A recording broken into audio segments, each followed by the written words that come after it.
Hello, I'm Joseph Malazzi, creator of Dark Matter, and you are listening to Kneel Before Pod. Kneel Before Blog presents Kneel Before Pod.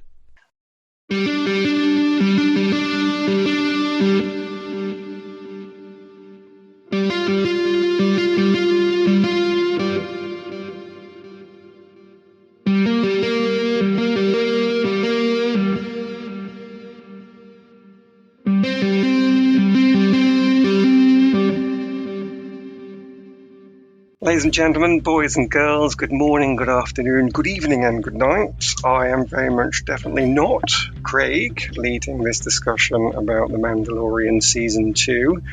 I am instead Aaron and will be with you for the next little bit of time. Your dose of Scottishness will instead be provided by my guest, Chris. Hello, Chris. Hello, greetings. So you have to represent Scotland today because Craig's not here and I can't do it. I will try my best. I don't know if there's a particular Scottish connection to The Mandalorian, but if not, you can tell me your own. Are you a big fan or partial fan into Star Wars? I'm a big Star Wars fan. I've got to say, as much as I haven't enjoyed the recent film trilogy, I am still a fan of Star Wars. I'm not one of these people that say, that's it, I'm done, I'm never watching Star Wars again. You know, I'm taking my existing Star Wars and I'm going home. I'm very much in favour of some of the stuff that we've got. The Mandalorian especially, I think, is a good turn. My entry into Star Wars was watching them on VHS with my dad. Wow. Obviously too young to have seen them originally at the cinema, but got to see them with my dad. And then things like The Phantom Menace came out at the right time for me to be able to see at the cinema. So I got to see the prequel trilogy on the big screen, and of course I've watched everything else since then. In fact, since getting Disney Plus, I was able to watch the Clone Wars for the first time that I hadn't watched. I'd kind of dismissed as an animated thing, and sort of thought, oh, it's not going to be that great. It's a little animated show. In fact, I absolutely loved that, and ended up watching Rebels as well off the back of that, and then that was just in time for The Mandalorian. Cool. That's you've collected quite a lot of them there. Then actually, I'm going to be a bit behind you, I think, because I've interestingly enough, let's bond. I watched the original Star Wars with my dad, so maybe it was just the thing to do. We're the right people to be doing this with that perspective. So I've got that connection to the childhood. I am very precious about the old films. I've probably got that hanging over my head with all this that I'll need to watch out for. It probably has coloured my ability to enjoy the later stuff, but I'm trying to stay open-minded on it.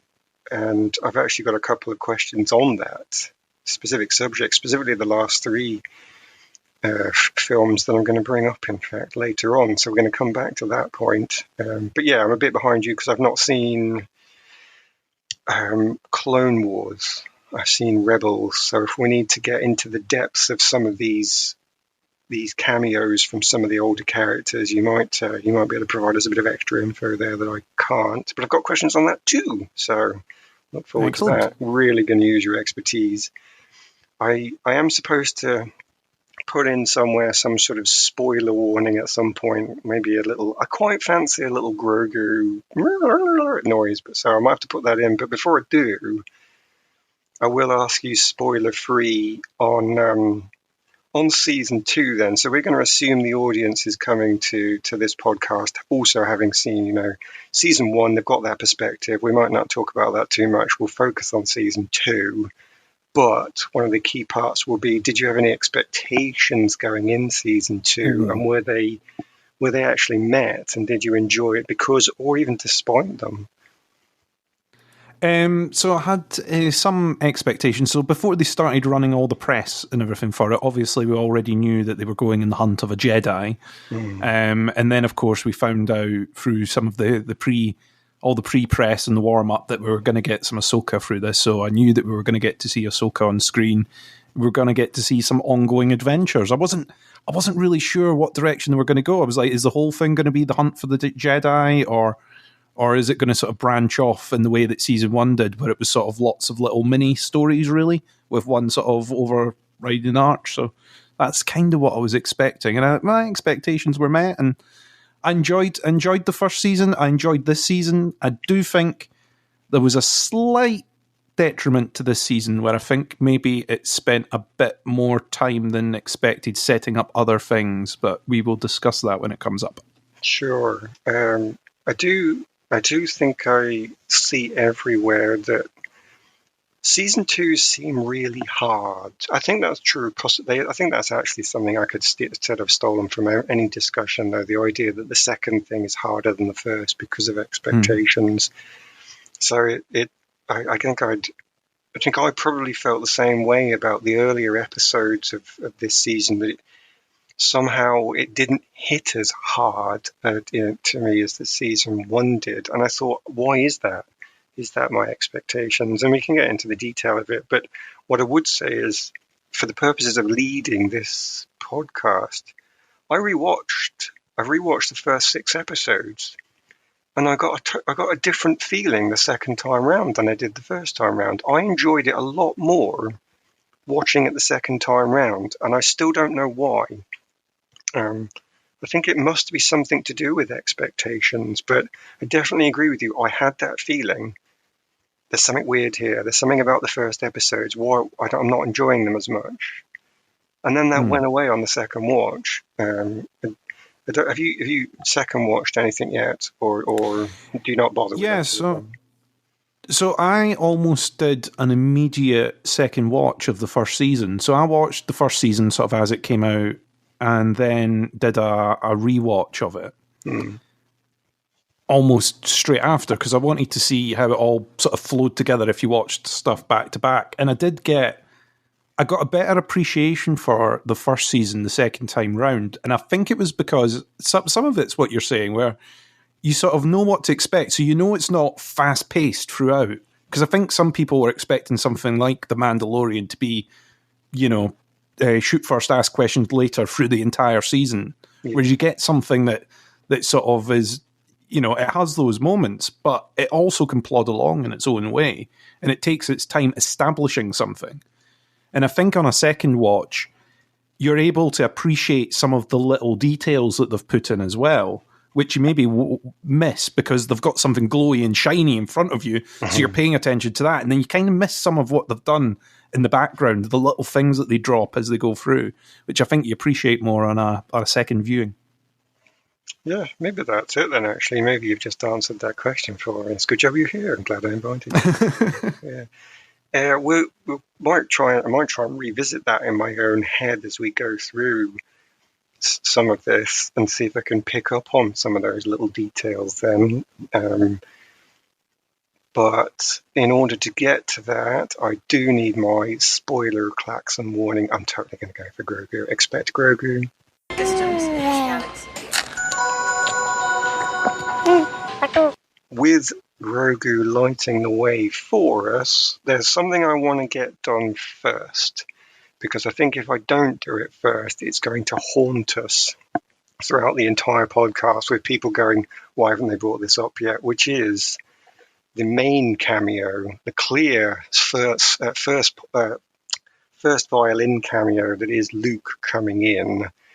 And there's a few parts of this that I've seen all over the internet upsetting people in terms of it being simply Luke all the way through to the uses of the CGI and the actor. So I guess before we go any further, we kind of have to clear the air on this. Are you loved it or hate it, and why?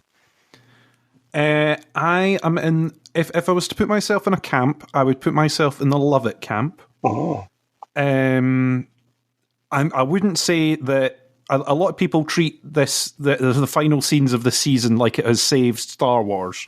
I've seen that so often, and I'm not in that camp. I'm not in this has redefined everything and has fixed humanity. I am in the I don't mind this cameo, and I quite liked it. It's one of the cameos in the season that I have the least qualms about. It kind of makes sense in canon for me that it would be Luke who would find would find Grogu, who would find Baby Yoda. We know from the films that he ran a Jedi Academy. We know that he was training young Force sensitives. if someone's going to reach out and help a Force sensitive that is in trouble, it's going to be Luke. So it kind of made sense to me. There's lots. I mean, don't get me wrong. There's lots of other Jedi out there, and maybe you can make an argument for it makes the universe too small. And we say that quite often on this podcast about lots of different shows, is it makes the universe, you're talking about space. There's a lot of room out there in space. There's a lot of people out there in space. Is this the only Jedi that could respond? No. But equally, if they had just invented another random Jedi, people would have went, that's ridiculous. It should have been Luke. Yeah. So I kind of liked the Luke cameo. As soon as I saw the X-Wing coming in that scene, and they're going, oh, it's just a lone X-Wing, I was like, oh my God, they're doing it. So it was, yeah. And then, obviously, the bonus of an R2-D2 cameo, who, of course, is, the one that we were all waiting for, really. I mean, you're saying it was Luke, but it's R2-D2, so sorry. Yeah, get your supporting cast right. I remember that. Yeah. How about you? How did you feel with it? Well, I mean, the thing of it is, I do underappreciate some of these arguments about how it's so small, and so what's going on. But the thing of it is, we're not watching The Expanse here, the gritty realism. We're watching space opera. And in space opera, like opera, the main character turns up. That's the genre you've bought into. And if you've not bought into this Star Wars as space opera, then what are you doing here? I mean, there is a genre discussion to be had later, and I'm going to come back to that. But if I accept that the whole universe is built around the whole principle of space opera, then there is no reason why Luke shouldn't turn up. But that's part of a large discussion aside. If I come back to my personal feeling about it, I have to say I wasn't as smart. I wasn't as on the ball as you. I didn't get it from the X-Wing. I probably should have done, but I got it from the Black Glove. Okay. Which is a bit later on, and that was actually quite interesting because either way, I think both of us managed to get anticipation into our watch. You got it a lot earlier than me, and you'll have enjoyed that for a lot longer. That ride, that hit, that wave of, I know what's coming, it will have lasted with you. But I still got enough of it, because when he's going through the Dark Troopers, I'm still thinking, yeah, I know who this is. This is amazing. I still got that. And because it invoked that feeling, I was all for it. And the rest of it wasn't necessarily therefore any concern to me. So the CGI usage, I don't care. I have a feeling that I would care if it was truly awful. So I don't want to dismiss the whole idea of the use of CGI. It is distracting, because I totally get it. But the big arguments that I've seen before on some of these other shows, like, I could totally see his moustache or where his moustache was. I'm like, I couldn't. I was not watching his upper lip. When Superman comes on, I'm not the first thing I look for is not what's on his upper lip. That's just not what I'm going for. So it's the same thing when Luke turns up. I'm not analyzing his face. I knew it. I could see it. My brain said that CGI. I knew it straight away. But it's one of those things where I'm riding this anticipation of, I was waiting for him to put the hood down. And that was such a big feeling to see that the whole idea of, and now I'm disturbed to see CGI, it didn't really trigger for me at all. So I did enjoy it. I did like it, because it's space opera, for all those things you've said about what he is doing and where he would be in the plot and what he's going to be looking to further with his Jedi Academy. It makes sense. He didn't feel crowbarred in. As you say, if somebody's going to respond to this call, who are you expecting? So this is exactly who I was expecting. So right place, right time, fits the background plot that's been established in the universe, felt my anticipation rise, and I got the payoff. And I can say that I told you in our chats beforehand I was going to bring it up, and this is the right time, by the way. The only way this feeling was improved for me was when, and I'll have to put this in the show notes, when I saw the whole scene replayed synced up to the song I Need a Hero from Bonnie Tyler. And I want everybody who is listening to this podcast to go on YouTube and watch that because it's amazing. So, in summary, the only thing that improved it to me was by almost making it into a dance number. Otherwise, generally perfect. So it is a very well done edit, I've got to say. So thanks for sharing that with me. That made my day when I saw that one. No, it's very good. I mean, I'm completely with you. I get that there's a slight uncanny valley to it. And okay, if you pause it and you freeze frame it and you rewatch it 20 million times, you're going to start to see some rough edges to CGI. But let's just appreciate what they're actually doing with that CGI at that time. Yes. It's, let's bow down to the computer masters who managed to do these kinds of things, because we're sitting watching them on 4K TVs going, oh, that's a bit, that looks a bit rough. Okay. I'm accepting it for what it is and what they can do. I mean, we've seen a lot worse in other films and other things, and this is happening in a TV show. So I'll accept it. And the fact that you've highlighted that it's space opera as well, I often forget that it is like a space opera, and then you start thinking about a soap opera. You start thinking of like EastEnders or whatever, and of course you would get the drum crash finale of who comes through the door, but it's Luke Skywalker. Boom, boom, boom, boom, boom, boom, boom. Exactly. What's going to happen tomorrow? Oh my God, I must tune in. So yeah, it's I am your father. Dumph, dumph, exactly. Yeah, this has been established for it's 40 years. Yeah.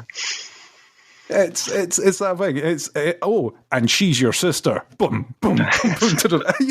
Yes, it's space opera. And when you highlight that, in fact, maybe I'm not going to be able to take any Star Wars seriously anymore without superimposing that in my head every time there's these little drops. Oops.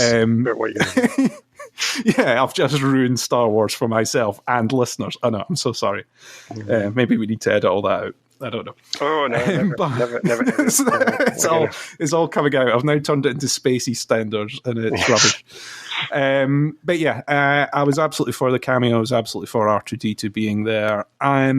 What that means going forward is interesting in my head, because it's almost the end of our dynamic duo setting that we've had. Yeah, I don't see how you could have Din sort of go off and go, no, Luke, you're a rubbish trainer. I'm taking him with me. I'm taking him back. I'm taking the apprentice back. Bye-bye. I don't think you can do that. And it's one of the dynamics that has kept people tuned into this program. I know that I'm saying tuned in an online sense here, but you know what I mean. Yeah. It's kept people watching. Folk are there for, what cute thing is Baby Yoda going to do in this episode? And what line are they going to get? And what sort of little... And have we come to the end of that particular part of the story? Because there will be some people who were watching for that dynamic, that you've had that father-son dynamic that's kind of developed. Yeah, and that is a noticeable thing in a lot of other shows. I always actually go back to Dark Matter when I think about this, that it's a good example of, during the first series, they set up a style of show. And then the second series, it was a completely different style of show. And I think that did actually hurt it. I don't think it was an automatic mistake, but it just seems to be one of those things that if you're going to do this, you've got to be careful. You've got to make sure that you replace it really well. I mean, there's a reason why the old Simpsons joke is we change everything whilst leaving it exactly the same. That's a known thing that you have to be taken care of. So if they did then give you a different show, do you think that would ruin it for you? Oh, I don't think it would ruin it for me. I think you can see, I mean, I know we're going to come on to it later on, but I think you can see the path they're going to travel. Mm-hmm. And I also think, as much as it was, you got some fun out of Baby Yoda and there was some cute things, you sit and you go, well, what further could they do with the two of them? Is that story finished? And I don't know what else they could do to expand a character who can't really talk, a character who can't maybe develop in that same way, whose relationship you can't take that much further forward than what they've got. Is very nice what they've got, And I think there's some brilliant developments through this season with the two of them and the lengths that Din will go through to protect him and rescue them. But, when you go from what began in season 1 to what you've got at the end of this season and the scenes and the steps that Din takes in this season, I think I just don't know how much further you can go with them despite that relationship. I don't... Yes. Apart from keeping him as a continual MacGuffin where someone's constantly trying to capture him. Yeah. And that gets boring after a while. That's a bit like, the superhero's girlfriend always getting caught. The villain, by the end of the season, the villain's always dangling the girlfriend off the side of a building, while on the other hand, he's got a button for detonating a bomb halfway across the city. It's that kind of thing. And you can only do that so many times before it gets really boring. And I think maybe they've done the natural out at this point without writing it into the ground, maybe. The consensus on the online seems to be people reckon that there's no way they're going to get rid of Grogu because it would be too harmful. But yeah, the dynamic, I think, has to change. I would agree, I think, that the dynamic has been slowly changing already. We've been building through to something else for long enough in season 2, which might not sound like a lot, but when I think about it, is 50% of the plot that has been built. Oh, well, actually, that's not even true. They introduce even the Darksaber, of course, at the end of season 1. Yeah, the end of season 1, yeah. So you are even expecting it. So you are actually knowing that something else is coming. Because he's not looking for the Darksaber. There's nothing connected to Mandalore. He's not trying to get back to his home planet. So you're already on last episodes of season 1 going, there's something else going to happen here. So, yeah, I think they've already been building it away. So what you've said sounds right. They have chosen to not let something drag on, end it before it gets stale, which is a good idea.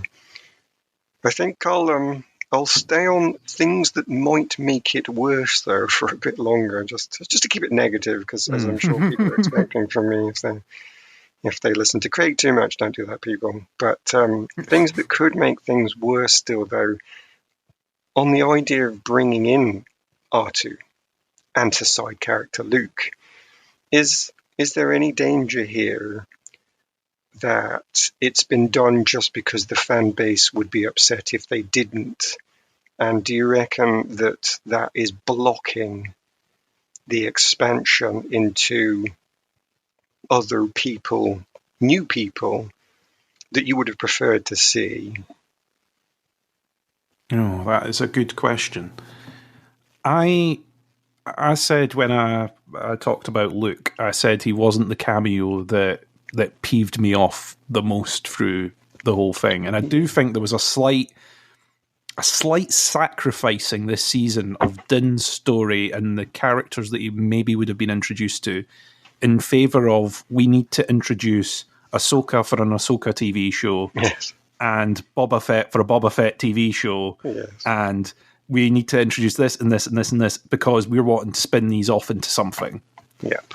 And that sort of disappointed me a little bit. Right. As much as I enjoyed seeing some of these characters on screen, and I'm not saying that they're bad portrayals, I'm not saying that I think, in my opinion, last season what we got, he got introduced to all his friends. Like, every episode was he met a new friend, and by the end they united to do the thing, and it was great. Yeah. Getting to see that, even the assassin droid got a character moment by the end of the season. You're like, yes, brilliant. That's great. It was sort of let's go back and collect everyone that we've met on our journey who's going to help us out as friends. And yeah, you kind of got that a bit this season, but at the same time, you sort of feel that it made sense, some of the characters that they had in there. I'm not saying that they grabbed them out the air and went, oh, yeah, that'll do. Let's introduce them. They all make sense in canon in a way. Mm. But I don't think some of them were 100% necessary in the way that they were there. The one that peeved me off the most was Boba Fett. I've never had the Boba Fett thing. Never had it. Now, maybe it's because I'm not into the big, apparently he's massive in the expanded universe and people have written tons of cool stuff about Boba Fett. For me, the last time I see Boba Fett is Han Solo, while blinded, knocks him with a stick and he goes, "Wah!" and falls into the Sarlacc pit. Yeah. That is what happens to Boba Fett, right? It's not been edited out. As far as I'm aware, George Lucas still hasn't went back to the tapes and CG'd some cool stunting for Boba Fett in place of him screaming into the distance as a blind man hits him with a stick, right? That's not been edited out. So in my head, his story ends, sadly, with ending up in the Sarlacc pit. That's in my head, that's where he's ended up. Now, he might have done tons of cool stuff before then, and if they made a show about all the cool stuff he did before then, I'd accept it. I'm kind of a little bit now of the, no, don't try and rewrite him now. We saw what happened to him. He got hit by a blind man and fell into the pit. That's how he ended. It's a very sad end to an epic hero, but that's the way he went. Don't now try and edit him out and turn him into something that he wasn't. That kind of annoys me a little bit, because I kind of feel we've already got our bounty hunter. He's the star of the show. The title is about him. You know, we've got that character. We don't need another one. It's actually quite noticeable as well that he has no role at the end. I mean, okay, he technically has a role at the end because he's flying his ship, but he doesn't seem to have a plot role at the end because he's not on the bridge of the Imperial cruiser facing off the Dark Troopers. So he doesn't have a role. You know, he's just given a place, and that's so. It's so obvious. So why wouldn't you just jump? Just come on board. It's fine. Why, you don't have to run away. I mean, yeah, there was a plot reason why he did, but no, I don't think he really did. And I'm going to agree with you on that, and I'm possibly going to take it a step further, which hurts me slightly actually, because I don't necessarily think I needed to see Ahsoka. Which is weird because I really, really, really enjoyed that episode and thought it was amazing.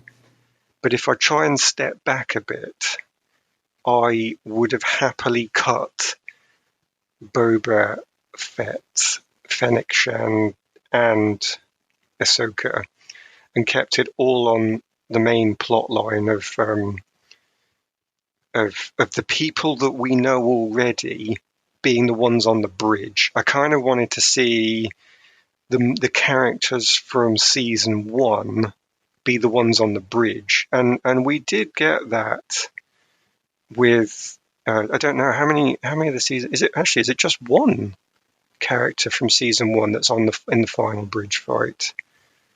Is it just Cara Dune?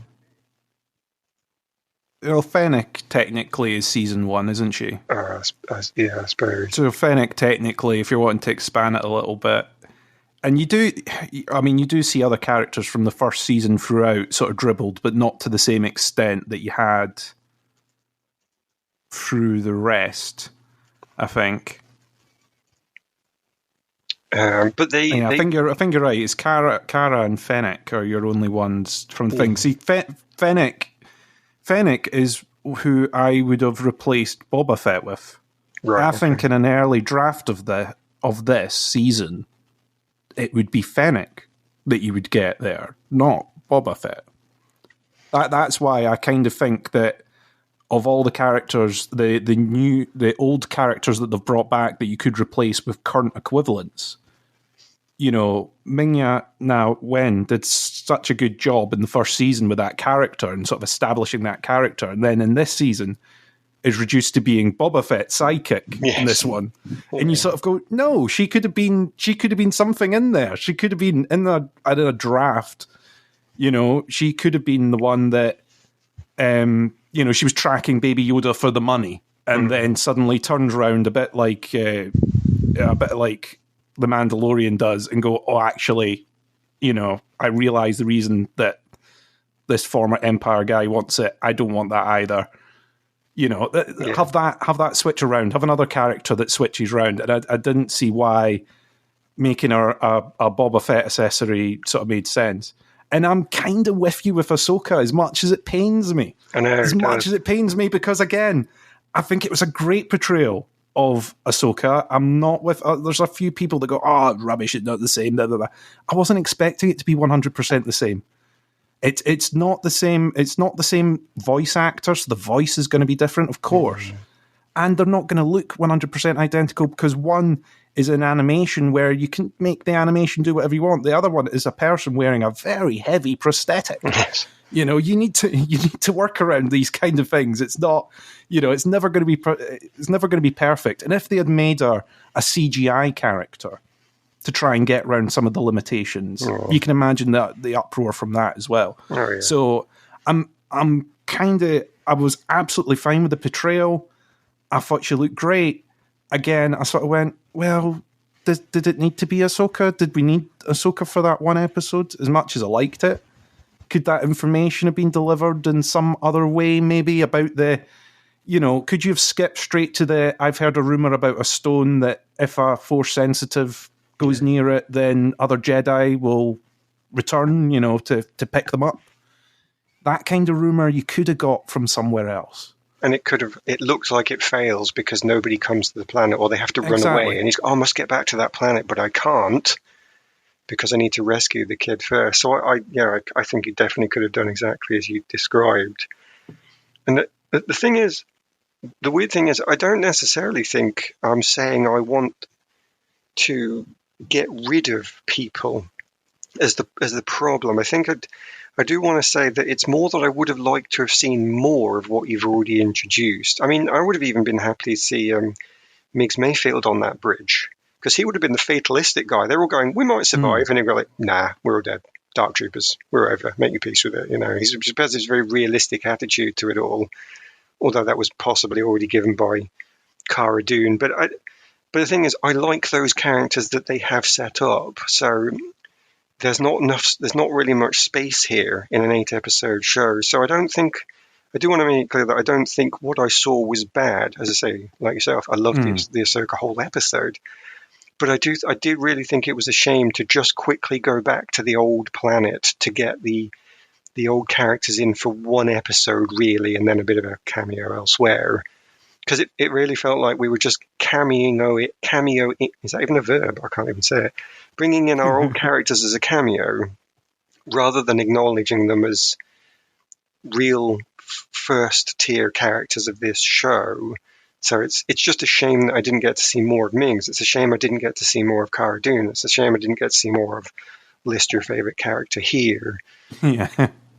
So yeah, I actually liked what I saw, but I do believe I missed out because they were really, as you say, trying to build up the spin-offs, clearly trying to build up more and more of the spin-offs than giving you the universe that you'd already come to see. So it is painful. It really was painful to say, oh yeah, would I take those ones out? Although possibly I would completely agree with you on Boba Fett. He is a fan character, but he doesn't have a place. He's not on the bridge at the end, and I can't get past that. If he's not part of the final scene, and he's not even helping them out like Fennec was, is he necessary, given that, as you say, he's already a bounty hunter, and we already have one of those? He's a Mandalorian. I got about 4 of those.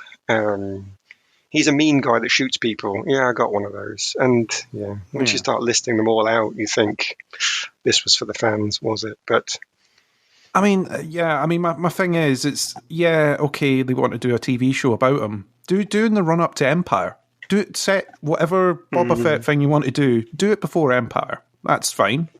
There's no reason you can't do that. Make it before he ends up in a Sarlacc pit. But you don't need to introduce him in this specific timeline, I don't think. I think there's so much that you could do with, prequel stuff with him that would be interesting to see rather than this. But, maybe they have a grand plan. Maybe they've got this all sketched out on a whiteboard somewhere where there's interlinking things and reasons why these characters are all about in this particular timeline. And at the moment, I would say they've earned my trust that they do. I've watched so many series where you think there's a plan at the start, and then some idiot from the production team goes on Twitter with his interview and go, "Oh yeah, we didn't know anything about what we were doing. Aren't we amazing for having come up with what we did?" And you go, "You betrayer. I hate you. I trusted you, and you've literally pointed out that there's no point in me watching the next season because you don't know what's happening." So they've got my trust that they are building to something, but I think you might be underestimating the strength of feeling of the Boba Fett fans who have currently taken out a bounty on your head because they cannot tolerate the idea that he went into a Sarlacc and didn't come out, because it was comical. He's this really cool bounty hunter, but his death was a joke, and that hurts, So it was a comedy skit. I mean, his arms were waving. As he does it. I mean, I'm pretty sure, did they not CG in the Sarlacc making a burp noise as he went down? I mean, I'm really sorry, but that is the last I remember of what happened to Boba Fett. Yeah. You can't then tell me that he then waited years and years and years to get his armor and just didn't take it off the guy that was there with it. He waited until it flew off world and then went, "Oh, well, I guess I better go and get it now." Yeah. No, he just hung. He got drunk with Jawas and the fan people, and that was enough for him for a while. But became then he an expert in robotics. Exactly. Did it all. No, all I'm saying is watch your back, because there are people coming for you. That's true, actually. And if anyone's looking for me, my name is Craig McKenzie. That is Craig McKenzie. Nice. Right, let's get you onto a different topic so we can steer you away from the danger zone. I did say I wanted to come back to space opera, I think, or if I didn't say that, I meant to say that, and so I'm doing it. And the reason being is because I think one of the reasons that I enjoyed season 2 the second time around is because I got rid of one of my expectations, and one of my expectations from season 1 was the genre, that it was a Western. It was purely a Western, and I loved that. And I think it was difficult for me to give it up. Once I knew I was giving it up for something that was good, it was a much easier exchange to make then. In fact, it was an exchange rather than giving something up. But it was so noticeable that you're seeing things that are branching away from Western. So it took me a while to actually get my head around this, but I don't think they went against Star Wars. I think they just explored Star Wars more. So I think George Lucas himself is very much in numerous interviews on record saying, "I've been influenced by," and he's listed Westerns, samurai films, which of course have a very strong connection to Westerns when you see the development of film. And then, of course, it is space opera. And it was, I honestly thought when they were putting the other episodes in, that, they're taking away my Western. But more, I think it was just going around the others. But I guess my main point then is, I struggled to see the Western go away originally, and if I hadn't have rewatched it, I think that would have hit me hard. So my question to yourself is, when you started to see the samurai stuff coming in and the pulp stuff coming in, and of course the space opera comes in right at the end in the final episode, if not before, when you saw those other 3 connected genres coming in, did it hit you like it hit me, or were you like, no, I'm watching Star Wars and I'm fine with that? I think I noticed a slight tonal shift, but I was fine with that. I think I wasn't expecting it. I mean, you had such a heavy Western opening. You have a literal sort of gunslinger sheriff at the beginning, with Timothy Olyphant, and that's what he plays. So yeah. Yeah, it was like the perfect gunslinger intro. I mean, you reached peak Western with episode 1. He's in a bar, the doors open, and the gunslinger walks in wearing Mandalorian armor. Yes. Okay. Totally for that. yeah, so you got some of that tone, and I don't think it fully went away. There was a few episodes where it dropped a little bit, but then you get kind of train heist, a mine. You know, they take a bit of a mine heist. They didn't do a prison break this episode. Well, they kind of did a prison break, but not quite. Yeah, it was an official prison break. There was paperwork signed and such. You know, but you know they still did a little bit of that. So they had elements of Western through it. But I get what you're saying. It wasn't 100% in that sort of wheelhouse throughout it, but it didn't break me up in the same way. I think because tonally, some of the episodes, even in season 1, tonally, some of the episodes would be a little bit different. So I think I was used to that. And I was also used to the fact that the pace kind of switches between episodes in The Mandalorian. You don't really get a big, heavy gun battle episode, then followed by another heavy gun battle episode. You get a more melodic sort of plodding episode where they're establishing a bit more before it then lets loose again in a follow-up episode.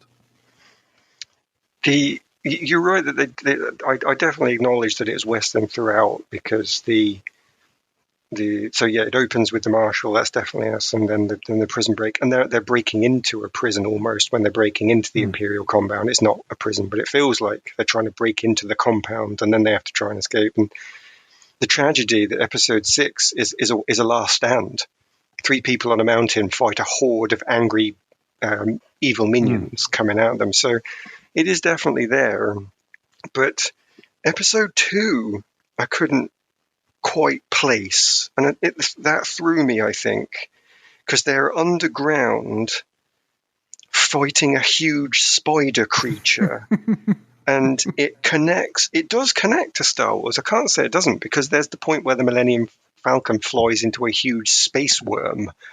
And when you're a kid, you're like, yep, okay, that's fine. I totally get that. But when you go back as an adult, you think, I'd forgotten there was a big space worm in this that has no other real meaning. And so it is space opera. And you come right back and it slams you in the face and says, no, this is what I am, don't forget. But I'd seen 9 episodes before that where it was Western. Even if it was changing pace, obviously Westerns have different paces. But then huge white space spider, and I was like, what? Where did that come from? It was such a massive change. I mean, there were good parts in it, especially at the final bit where he's talking to the X-Wing pilots, and you get the guy that goes, these are difficult times, or these are troubled times, or something. And I'm back in a Western again. Gotcha. We have to make compromises because we're on the frontier and it's not nice out here and the rules don't apply. It's not black and white, despite what the stormtroopers make it look like. It is actually definitely a grey area. But I got these points where I just got knocked off track, I think, and I really struggled to get back into it, and I didn't. In fact, it was only when I got to episode 5 that there was a clear and obvious new style right from the start, and it pulled me back in. I think actually episode 5, The Jedi, is possibly my favorite episode, and it feels weird because it feels like it's almost disconnected from the rest of it, but it was so stylish. And Ahsoka is such a samurai, and I haven't seen many of the cartoons, but one of the cartoon, you can tell me which one it is actually, in which of the cartoons does an older Obi-Wan Kenobi meet up with an older Darth Maul and they have their final showdown? What's that from? Is that Rebel? Clone Wars. Clone Wars. Clone Wars. Yeah. And when you see, I mean, I remember having a discussion with Craig about this as well, because he hated this part, and I loved it. That final fight, I think he was expecting a massive pitched battle between the two of them to really play out and show off Jedi skills. But when I saw the two of them go against each other in that single moment, they stand off against each other, they stare at each other for a short moment, and then they go at each other like samurai. I'm better than you. Single cut, you go down, I'm still standing. And I just thought, again, that's such a stylish moment that fits in with the very character of everything these people are, fitting the background and fitting the characters and the genres that have been promised to me since I watched this as a kid. Just seeing Ahsoka come back in then as a samurai, I thought, yeah, that's who the Jedi are. And it really made me stare and watch this episode, even if it stood out alone, as something that was just so well crafted. The lighting, just seeing the light of the lightsabers shining on Ahsoka's face, and then she cuts the light to move off into the shadows, and the bad guys are terrified of this thing moving in the shadows. All of these individual points seem to be so well crafted that I was pulled back into this new genre. And even that was kind of a lurch. I've been pulled off genre by the big spider, then I've been pulled off genre again in another direction by Ahsoka being a samurai. And I was just a bit dizzy, I think, that I didn't know where I stood. But ultimately, to get to the end of that long and pointless story, I was offered a new thing, and I liked it. So it was an exchange, but not a loss. But did you feel any of those jumps, or was it because you said you saw the changing pace that you thought, no, it's just changing pace? I did get those little jumps. I've got to correct myself, first of all, and I've got to say it was, in fact, Rebels, and I'm an idiot because Ezra was there. Therefore, Rebels. Okay. Sorry. So that's me being an idiot. For everyone that's just been shouting at their own headphones for the last 5 minutes, it's not Clone Wars, it was Rebels. However, I did see him last in Clone Wars because that's the season that just finished. Anyway. Carrying on, my part of the thing. You're completely right. I don't know how I'd forgotten Space Spiders, but The Passenger is that episode. And this kind of leads into a bit of what I was saying earlier on. I like these little standalone stories. The Passenger, I get what you're saying. It's off the wall in comparison to the rest of the season. If it was in other shows or some other shows, I would almost criticize it for being a time sink for the writers. You know, you get these little bottle episodes where they go off and do something that's completely unrelated to the plot. Completely unrelated, but it's because they've got to hold and bide their time until they've got enough to do the season finale sort of thing. So they'll have some rubbish side quest that they go off on. Whereas that episode, I actually really, really enjoyed. I mean, apart from the fact that Grogu was eating her children, which I will take a lot. Grogu is very, very cute, but I couldn't get away from thinking he's sneakily eating her kids. Yes. I couldn't do that. Those spiders were as scary as anything. Sure. And when you saw the Grogu sitting there and it's the tiny little eggs and he's like, oh, I like the taste of these. And then they all start cracking. And we've seen enough films to know what that is a bad sign. Yeah. That is a bad sign. You know, seeing that rampage and that escape and the way it ends with the X-Wings track him down and go, all right, we're letting you off. Are you going to help me? No, we're just going to leave you here now, mate. We're off. You know, don't get in our way again. And then they fly away. I liked it. I mean, it was just a sign of like the Razor Crest being the unluckiest ship in all of Star Wars. Yeah. I've got to say that is now just a thing. It's the unluckiest ship ever. That episode, really, really liked. The Ahsoka episode, like I said earlier on, you're completely correct. It was so atmospheric. The shots, the cinematography in this whole season has been fantastic. But the opening of that episode in particular, with the sort of fog and the battlefield and her sort of sneaking in and out, and the way that was done was just amazing. The whole aesthetic for that episode was great. Really, really well put together. And when I think about like those two episodes in particular, you can think about them as if, because with The Passenger, it's a character that you've never been introduced to before, and it's a kind of side quest of if you take her home, she's going to be able to give you the information to get onto the next part of your journey, sort of quest. It's a character you've not been introduced to before, and that's great, and it leads you on. And if that Ahsoka episode hadn't been Ahsoka, if it had just been a other Jedi or Force sensitive who survived the Purge somehow, because there seems to be a lot of them floating about now. Yes.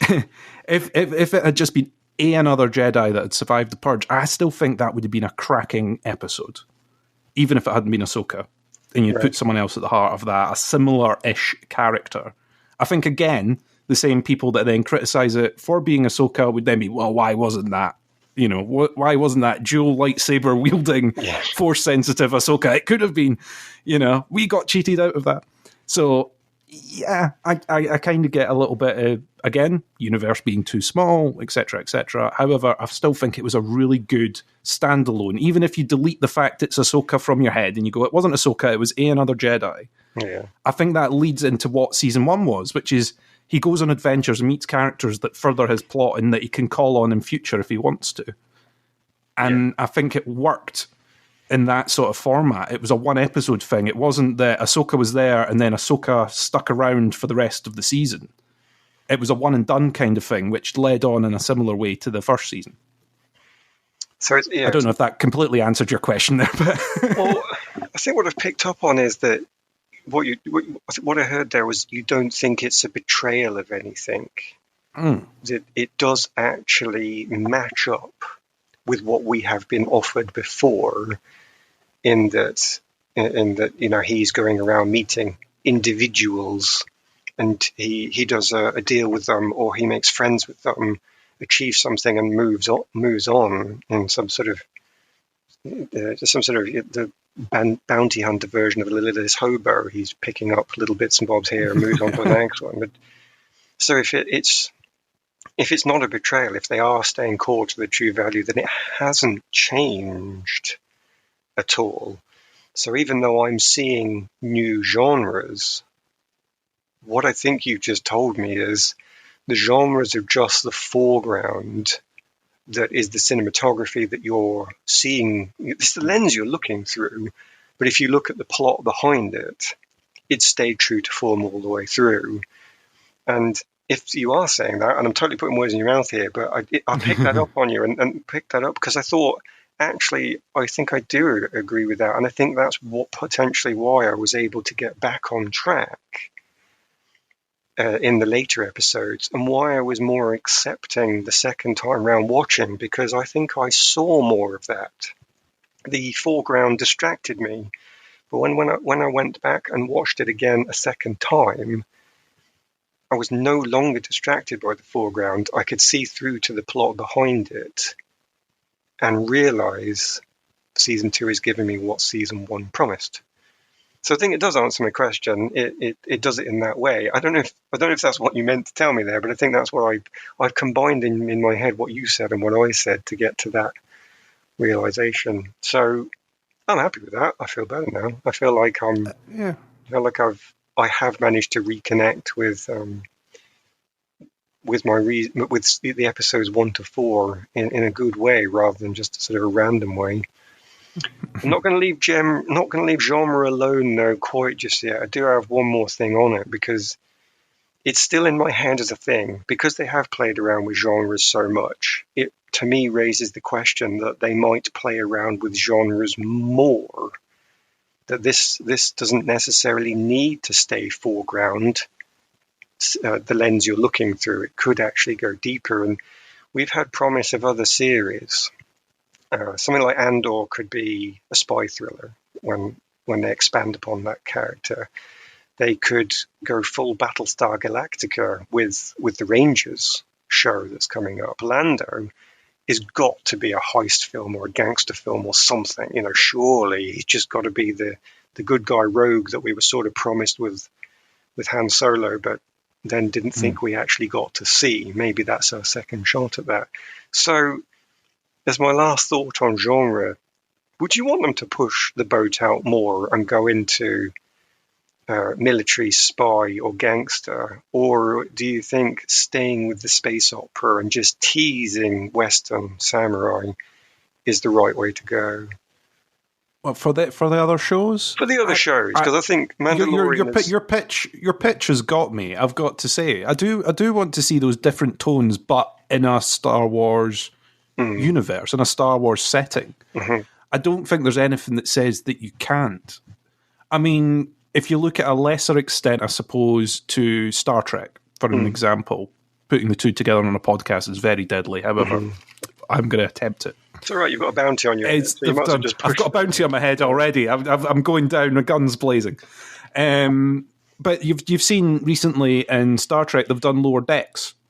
Yes. Which is animated and comedy and sort of zany and off the wall, but in that same universe, using that same background. I mean, folk will argue whether it's canon or whether they actually exist or whatever. I don't really mind. Yeah. But it's using the same toolbox. You've got all the same toys to play with. And I don't see a reason why that can't happen with Star Wars. Of course, Lando being a sort of heist, like some form of space hustle. I'm quite happy to watch Space Hustle with Lando, Lando's charm in the middle of that. Yes, totally want to see that. Andor being a sort of spy thriller sort of thing, infiltrating different ranks, getting his way about. I really don't know what to expect with some of these things. I think you're right when you tag the Obi-Wan show as being maybe more Star Wars traditional. I'd be way more surprised if Obi-Wan and Ahsoka sort of swung pretty far from the space opera canon, to be honest.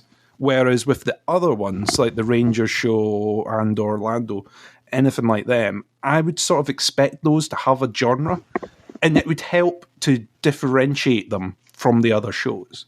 Because you've got a problem, which is if all the shows are kind of similar and set around about the same time period, which a lot of these are, then you hit that problem where they start cropping up, and then they start sort of blending together and becoming a bit too much of a good thing or too much of that samey stuff. And yeah, of course, a heist TV show is maybe not going to appeal to the same crowd as Mandalorian, but it doesn't necessarily need to, and that doesn't make it a bad thing. If it sort of crosses boundaries a little bit, you're not going to get everything being the same all the time, and maybe that's where some other franchises have kind of fallen apart a little bit. I think if you stray way too far from the path and you make it way too dark, way too scary, way too, then okay, maybe you're going to lose a few people. I think likewise, if you make it too zany and too off the wall, you lose people as well. You've got to tread a fine line in a way, but I think they can definitely do it with these programs.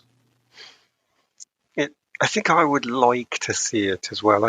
I got so into the Western, and then I got quite into the samurais. I know they're related already because they're already influences from George Lucas, but I think I would like them to go out now, and I probably would watch them all.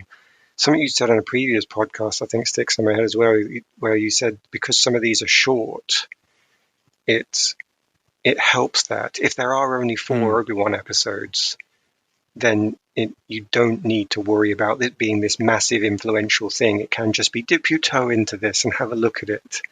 And you don't have to invest all your time, and you don't have to worry about it impacting on so many other things because it's just going to be a small, brief thing. So with that to help them, dropping into these other genres, I think could be even more possible. And I would definitely watch Ahsoka being in a samurai film. So that's after what I've seen. Yeah, if she's hunting down Thrawn as well as the villain, yes, yes, definitely. Yeah, and I'm with you. I'm sorry, I'll let you carry on. Oh, I'm just going to quickly sneak in. I can see her as the Ronin chasing after the bad guy that has done the damage, and she's had to go rogue to do it. She's already left the Jedi Order. She's already jumped into the role of the Ronin. She is ready to play this, so it could be perfect. But yeah, sorry, Karen.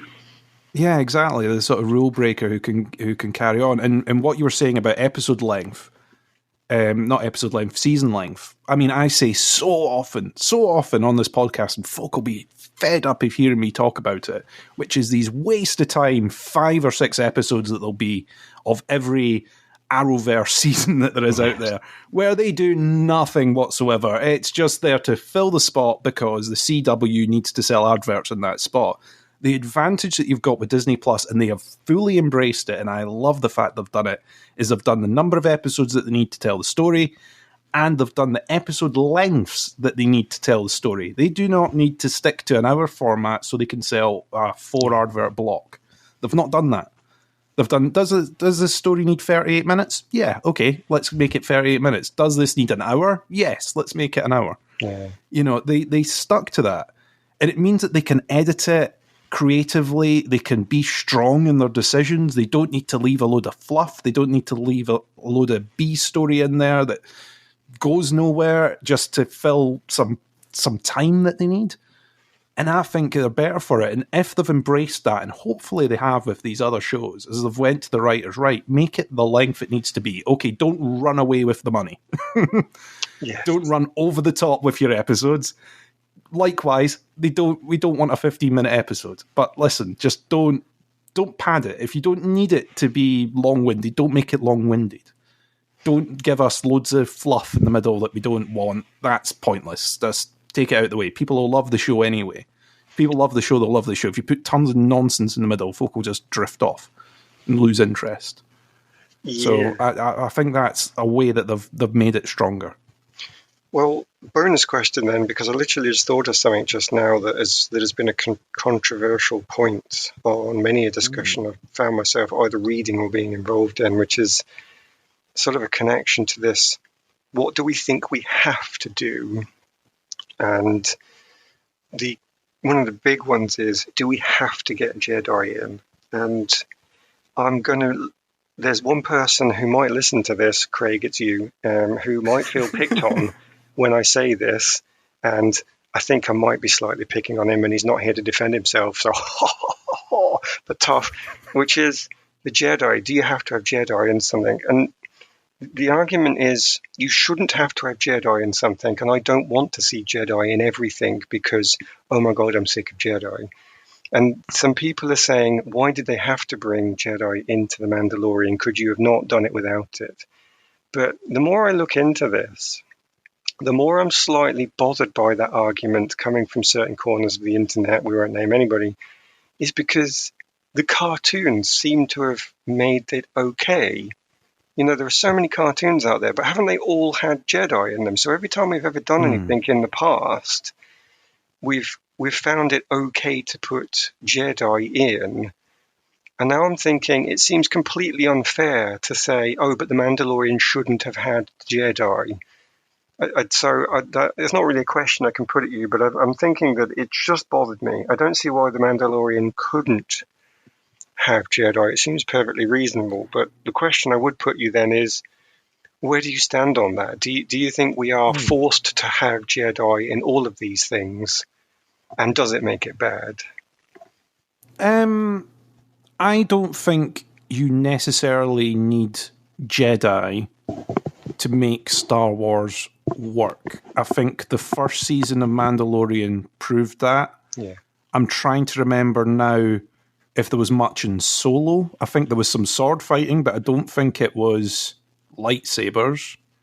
I think Rogue One, the most you had was Darth Vader at the end, maybe, in Jedi. I mean, I know that kyber crystals and everything were kind of heavily Jedi orientated, but I don't think the word Jedi really involved in that. I get what you're saying about the animated stuff is mainly centered around Jedi or trainee Jedi, as we had in Rebels.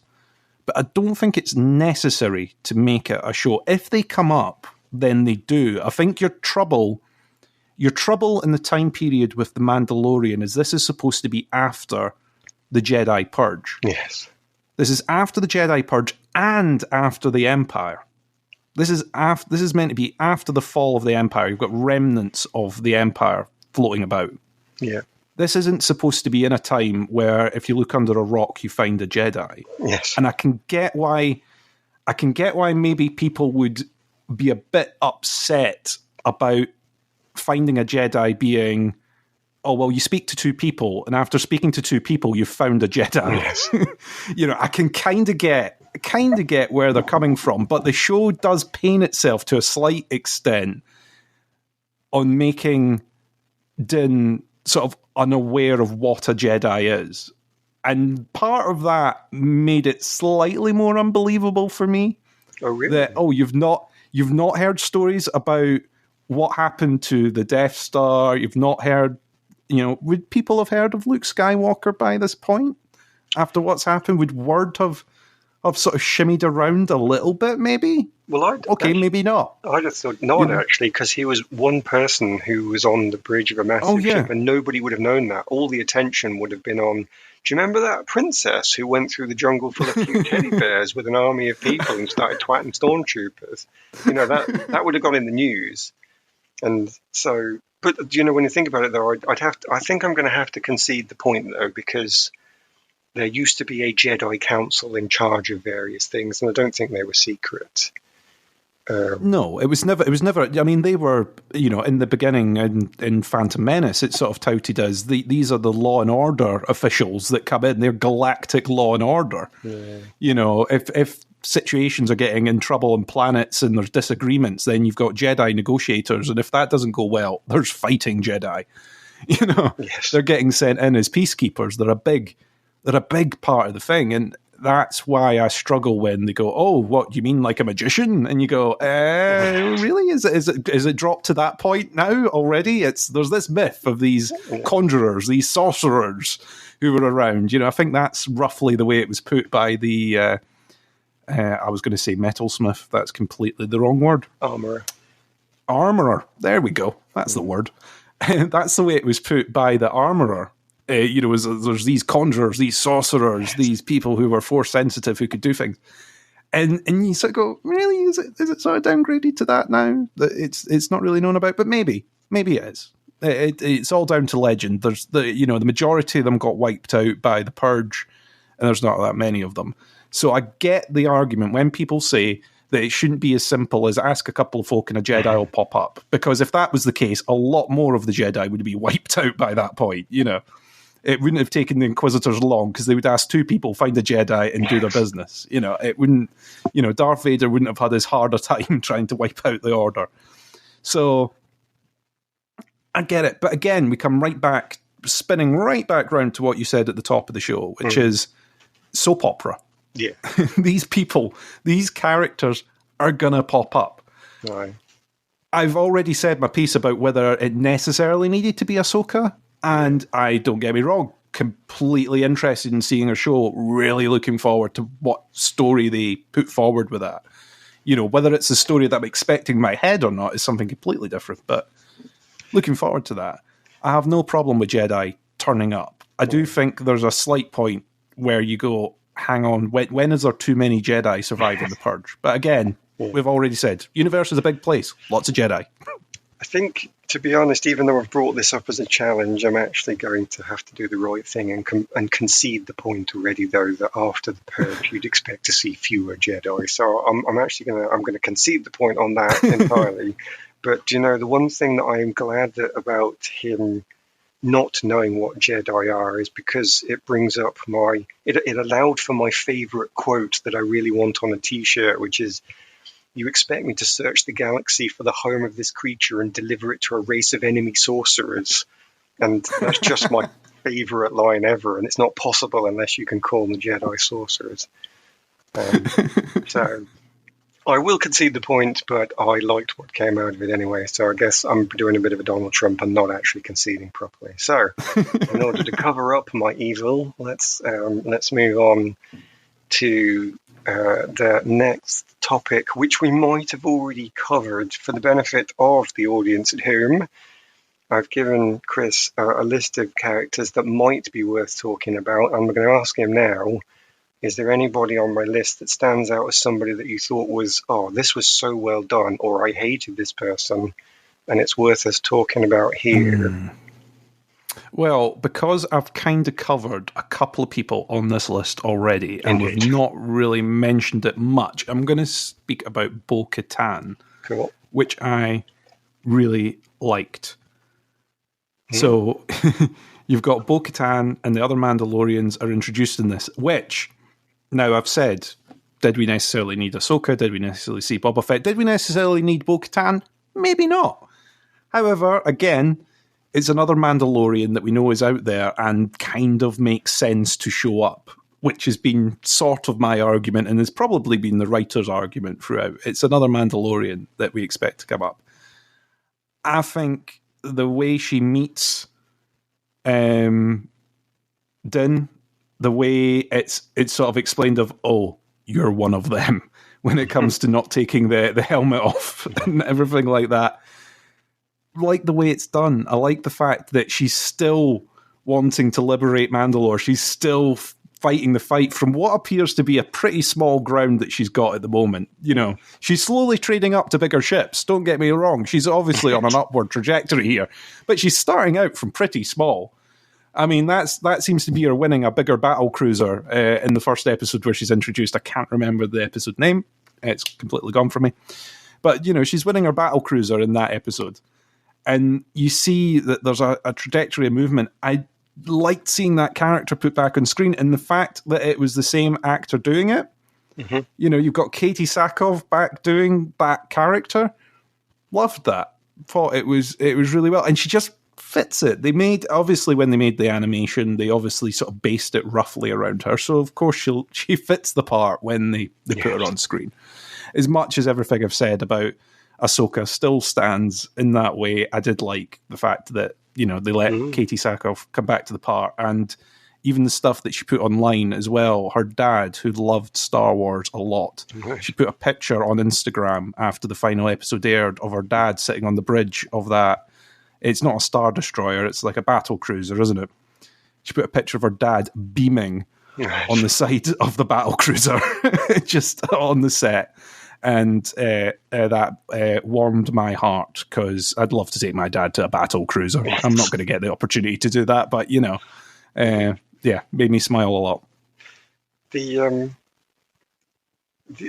actually interesting to hear you speak about Bo-Katan that well, and I'm kind of pleased, because I wasn't actually sure about how she was used in the end.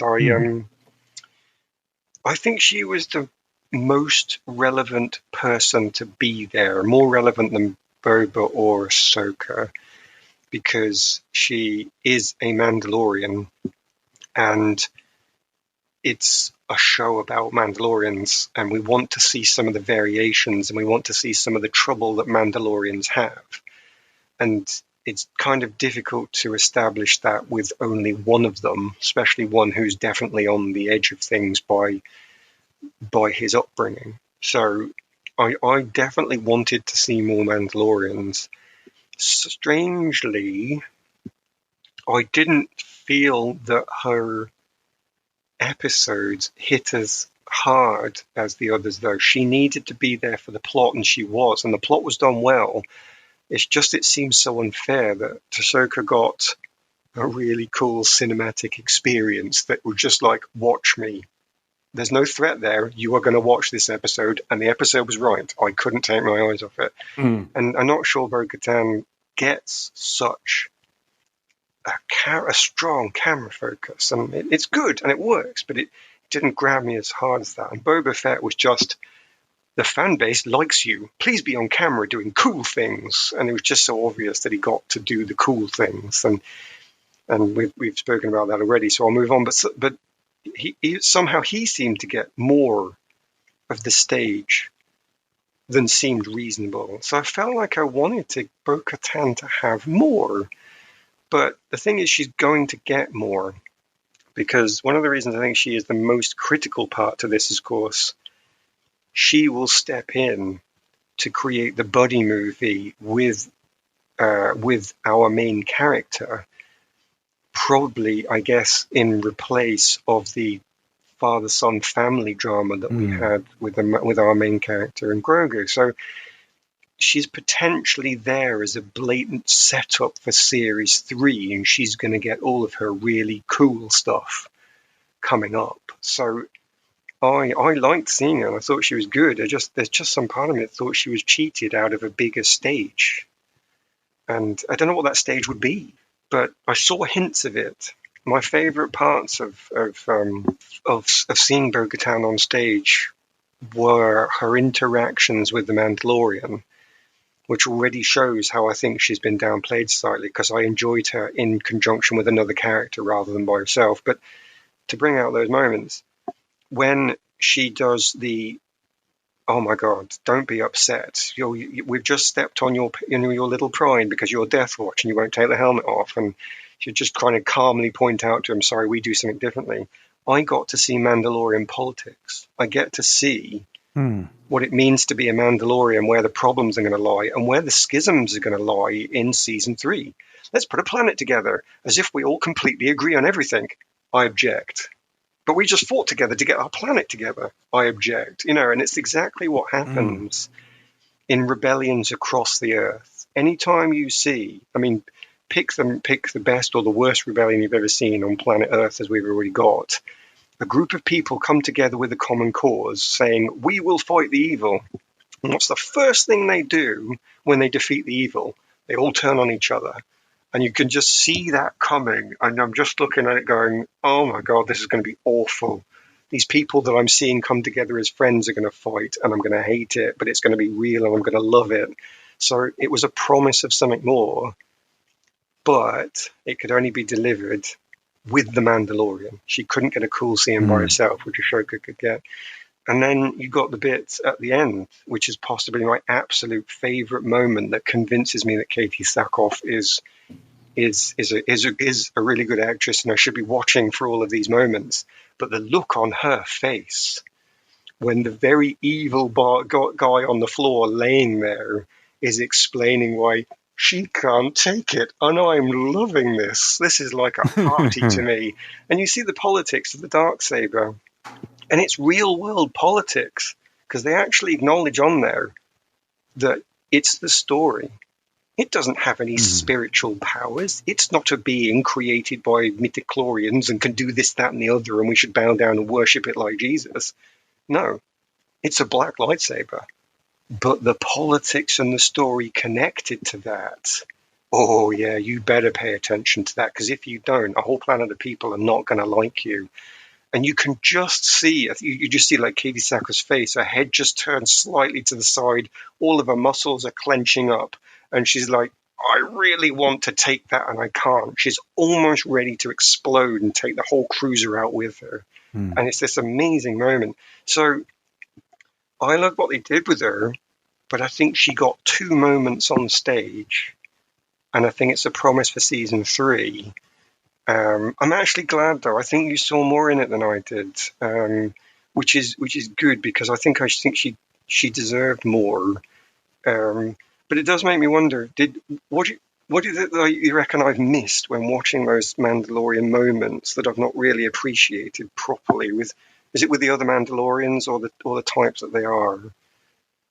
I think it was sort of the interaction, her being a bit of a leader. I understand what you're saying, where she didn't get her epic moment, or at least I can in my head. I'm trying to think of like an epic, the big showstopper moment where it was like, "Da-da! Here is this character." For anyone that's not seen this character before, or anyone that doesn't understand who this character is, here's the moment. Here's the episode about. I kind of get why they maybe didn't, when they're already doing like an Ahsoka episode almost, where the focus is, the camera lens is kind of drawn in a different direction from the way it normally would be during the show. And maybe you sit there and you go, okay, we can't do this again. And I think you're right as well about the best is probably yet to come from that particular storyline. And I think that's when you're going to get your moment. My sort of thing was one of the ones that I remember is in that final episode where they go to the sort of cantina, sort of diner, and everyone is willing to just fight. There's tension in that room, between her and Boba Fett. The way she's sort of dinging off insults towards him, going, well, you're just a clone. It's not really yours. It's not your dad's. It's not your, firing all that sort of stuff off. And then she's got this loyalty of the people around her who are willing to fight on her behalf, who's willing to go out there. And she's managing to pull them back. She's realizing that there's ways to potentially manipulate and use all this. And I enjoyed bits of that. I also enjoyed there was action in the scene where they took their new ship. That was just really well done. The sort of breaking in from the outside as it's taking off was like a different angle to a scene like that we've not really seen in Star Wars. I thought that was pretty cool and epic, the way that was done. I'm with you on the unification of Mandalore, the restoration of Mandalore, whatever we're wanting to call it, as a thing. That is such a difficult challenge when there's all these desperate, broken up groups out there. And remember that, the Mandalorian at the center of our story has now broken his rule twice. Yes. He's broken his rule the thing that ties them together is: have you taken your helmet off? Have you been seen by another living being? I think is the workaround that they used in season 1, which I liked, but yes, yeah. So you sit and you look at it and you go, he's broken his rule twice. Once you could almost say he was forced into it. That second time was clear choice. Is part of that. And interestingly, like if you're trying to bring you've got Bo-Katan and her people who are not following that sort of strict mindset, that strict rule set. You've got Din, who's that opening to that other to the creed. Now he's broken his rule. So how do you convince those people? Or do you convince those people by lying? And then what happens when they find out that you've lied? I think what happens when you get that moment? That potentially is a breaking point in the next season. Well, that kind of makes it all add up in the same way then, doesn't it? Because all of this that they managed to give us with the Mandalorians has felt like the setup for season 3. All of the extra characters have felt like the setup for their own series, but all of the Mandalorian stuff has felt like the setup for season 3. Not that it hasn't been enjoyable, but it's been noticeable. But it does at least add up in the same direction, meaning there is a bunch of people going to come together and they're going to have trouble doing it. And how are they going to come together to fight the Empire? So that the way you describe it actually does make it sound really good because of that potential for conflict. But I think he's going to be the bridge. I mean, at the moment, he's the unwilling leader. You're the leader now. You've got the Darksaber. I don't want it. Tough. You've got the Darksaber. Get on with it. There's not a choice here. Do you want to save this planet, or is that just words? And then he's going to find, because he's got that position of power, that podium to speak upon, he'll find the Death Watch coming to him and saying, well, we've got a connection to you, but you're not one of us because of the helmet you took it off.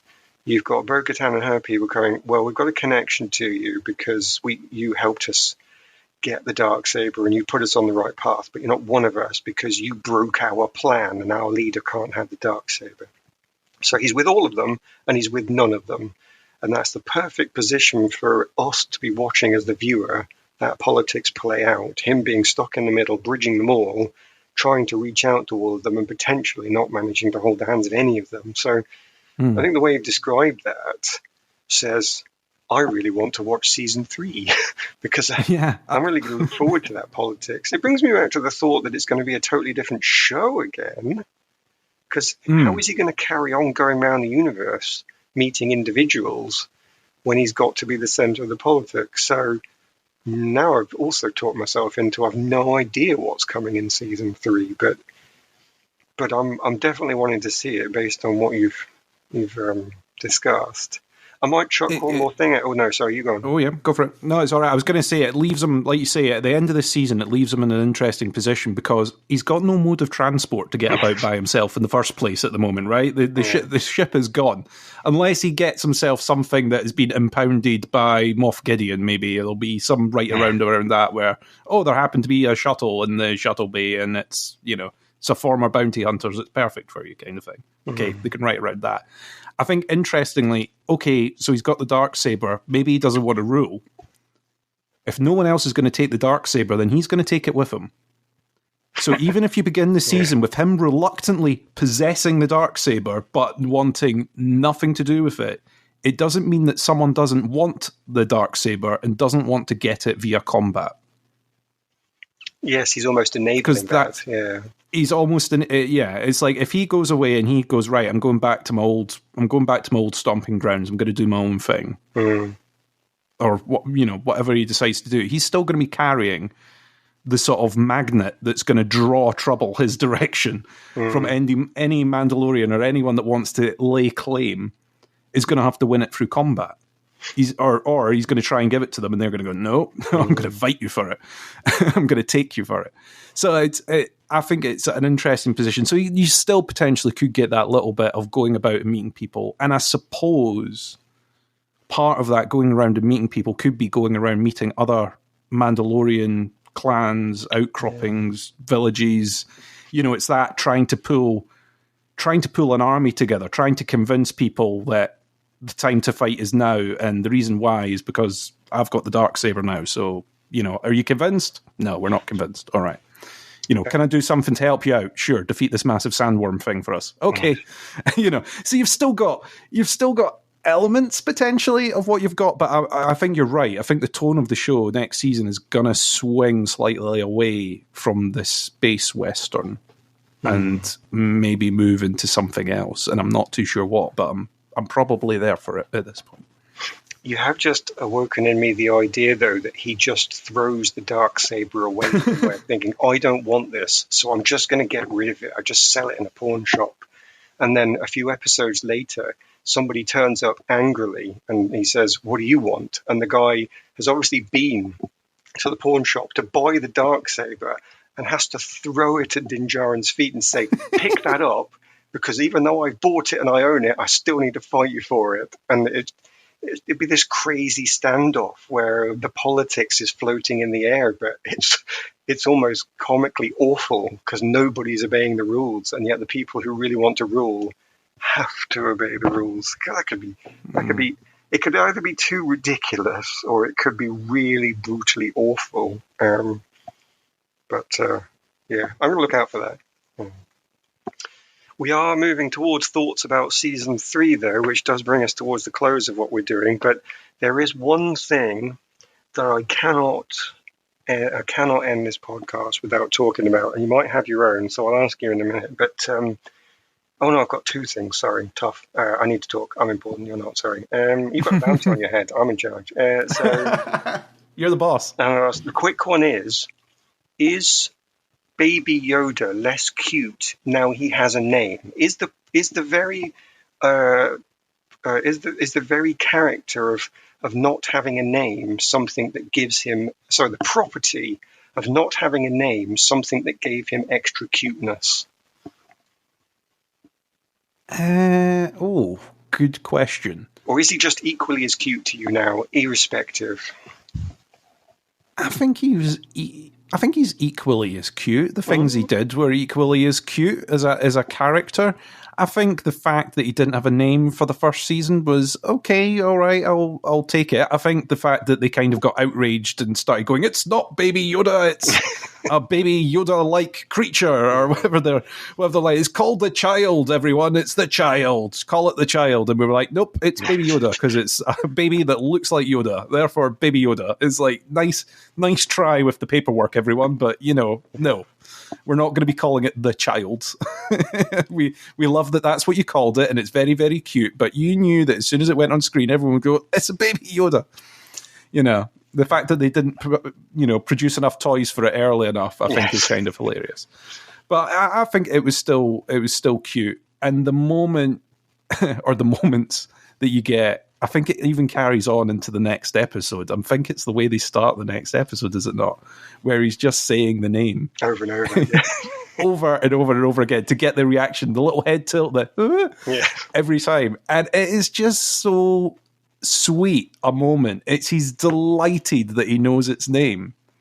He's happy. He knows what to call it. He spent ages just going, oi, you. Yeah, you, oi, listen to what I'm saying. Yeah. And he's getting nowhere with it because it's distracted. And then he says its name and it gets instant attention. He's just like, yes, great. I think that probably does you enough with the fan community to have them pay off your bounty so you get to live now. Because I'm pretty sure that everybody else on the internet thinks that he's equally as cute with the name as he was without, but I just thought I'd throw it in there. I just thought that was a potential possibility.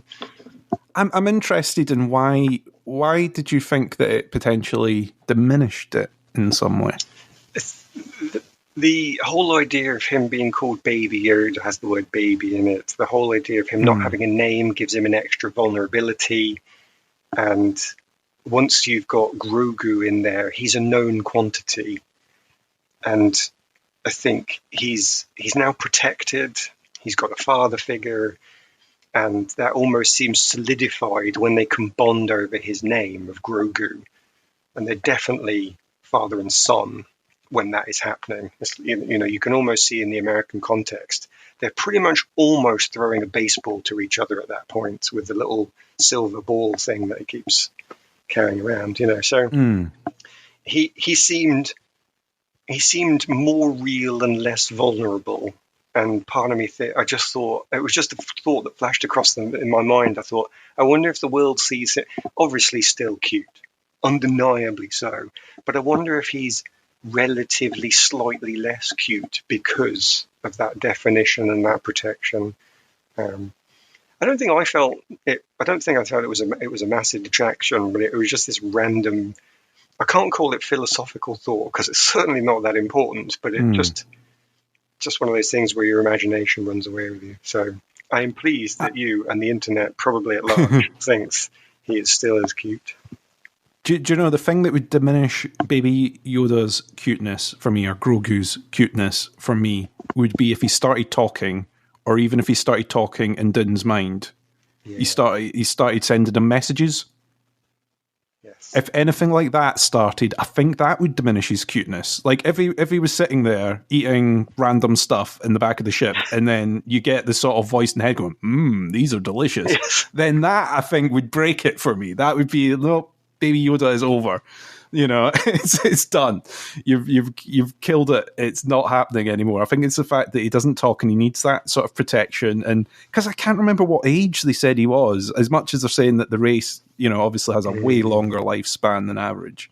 But is Baby Yoda not in his 40s or something like that? Or am I completely making that up? So he is 50 whatever planetary years old, but his behavior is difficult to match up to any human equivalent, because 50 means nothing to us. We need to know what the human equivalent is.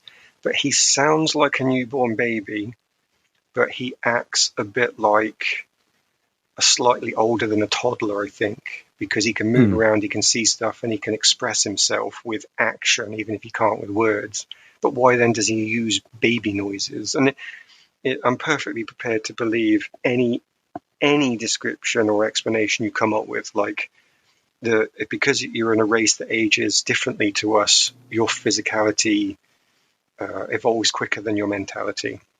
So suck it up. And I would go, okay, that sounds like good science, space science to me that I've never heard of. And you come up with any other reason why, like he's hiding from people, and the best way to hide is to sound like he's got nothing to say.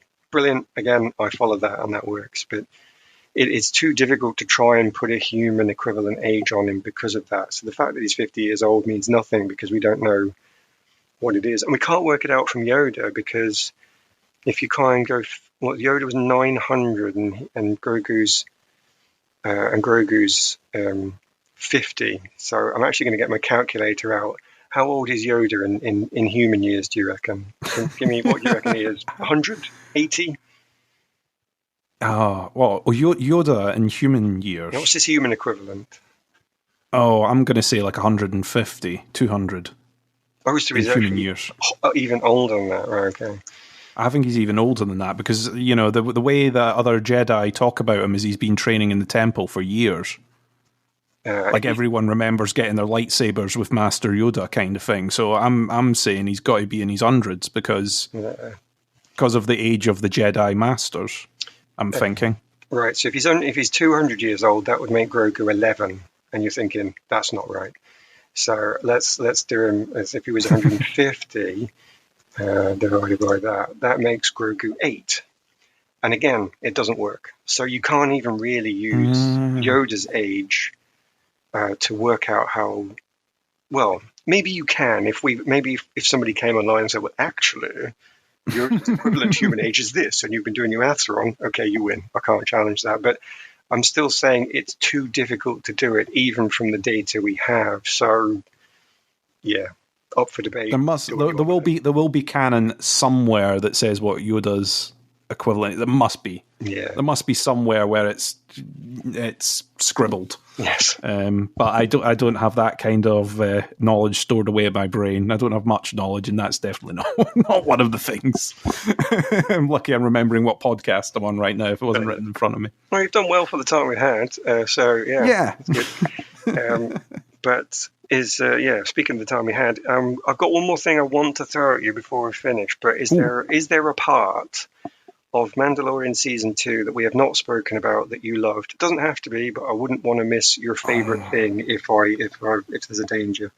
Favourite things, right? So my favourite, I'm going to spit out a couple of quick rapid fire ones for you, okay? Do it. So I really liked the snow spider stuff in The Passenger. Oh, yeah. I thought that was a really just cool little one-off kind of episode out there, exploring space kind of thing. So I liked that as a thing. I thought it was scary as anything, but really enjoyed that one. And the spiders were kind of similar to the ones that we saw in Rebels, so it was kind of cool seeing them brought to screen. The crate dragon in the first episode, fighting the crate dragon, that looked epic. It looked absolutely fantastic on screen. I've got no idea how they did it all and did it on a TV-style budget. Yeah. As much as these things are getting a lot of money thrown at them, that looked awesome. And for like a smaller thing that I liked and I thought was done well, Mayfield in the episode that name I cannot remember, when he has that scene with the former commander who sacrificed all those troops, in inverted commas, for the greater good, and the point in which he breaks. Right. Despite the fact he knows what the repercussions are going to be, despite the fact he knows that he's in there, he's like, no, you're not getting away with it. You know, it's like, you don't even remember me, do you? And goes for it. In that same episode, you also get Din removing his mask by choice to save the kid, which is a fantastic character development moment that is done really well. There's so many good things in that tucked into that episode. So yeah, there we go. That's my little quick fire list for you. Well, I'm glad I didn't jump over that then, because you got loads. I feel like I've actually sniffed you of the chance to probably talk about them. But oh well, never mind.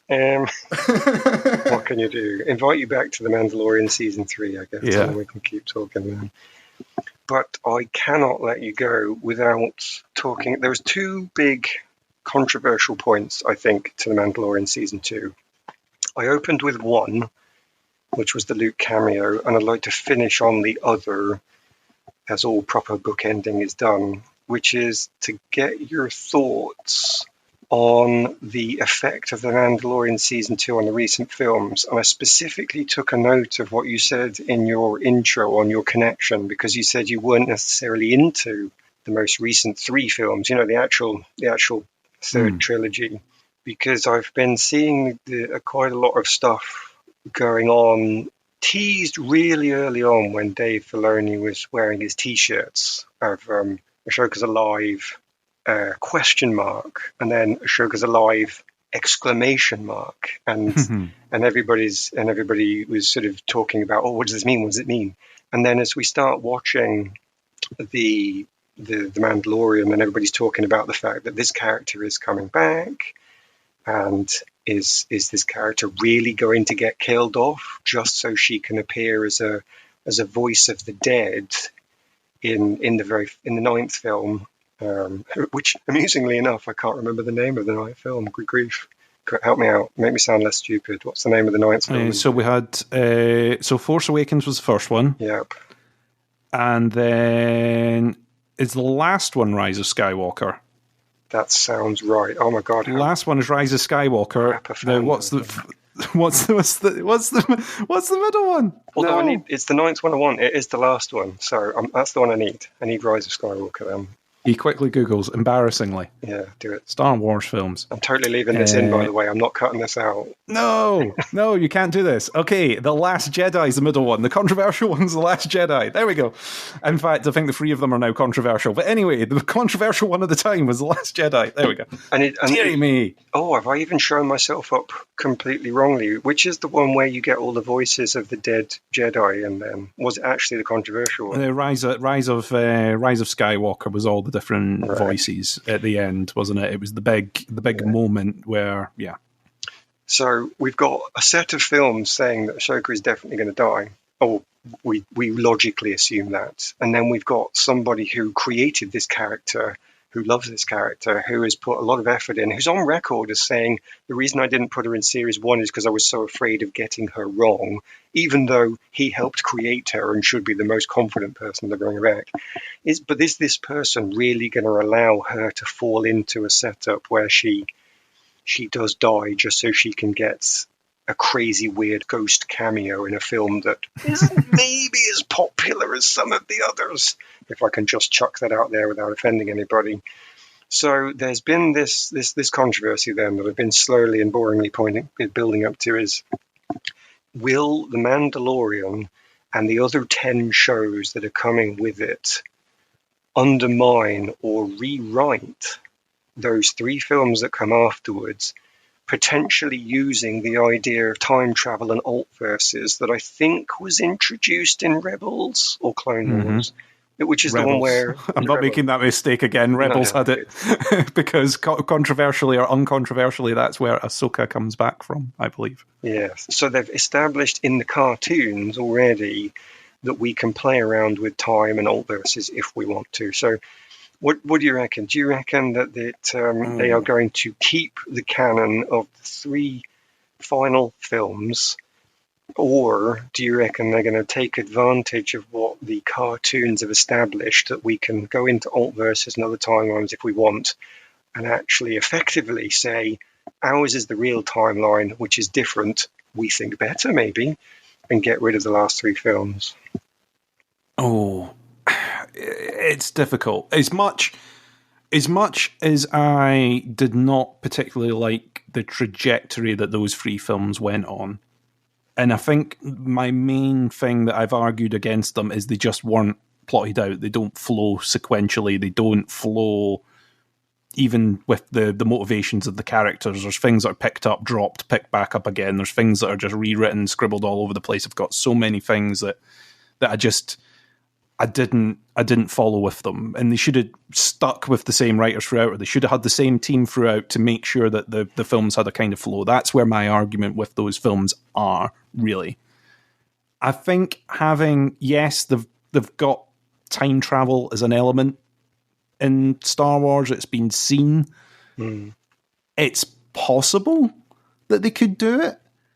I think in some sectors it's kind of a bit of wish fulfillment. It's someone going, oh, please pretend that the other 3 didn't happen. Please pretend that please give us another film with Harrison Ford and everyone in it that says that this wasn't true.